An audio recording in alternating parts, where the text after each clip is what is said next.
এই পরিস্থিতি দিন थिला दानिएल को निमंते मध्य आसीथिला तांकर संगी मान को निमंते आसीथिला तांको कोहा गला तुमे राजज्ञा पालन करिवो ना तुमरो जीवदी प्रभु को तुमे प्रार्थना करिवो कोन तुमे मानिवो दानिएल निष्पत्ति नेले मु प्रार्थना करी मोर सर्वपरिष्ठ सदा प्रभु को निकट रे प्रार्थना करी पूर्व भଳି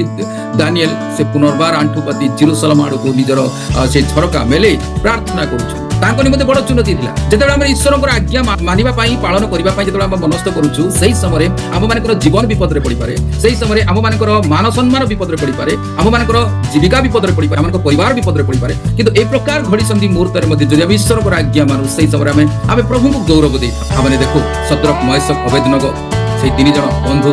सेमानको मध्य कहा जायतिला जदि तुमे एई प्रतिमा जदि तुमे प्रणाम न करूछ ताले तुमको बहु प्रज्वलित अग्नि भाटी रे तुमको पकई दिया तथापि समान ईश्वर को आज्ञा को पालन कले प्रभु हमन को अनुग्रह करंतु एई प्रकार हमरे साहसिक हो एई प्रकार हमन विश्वास सुदृढ़ हो विश्वास रे हमरे शिथिल न हो।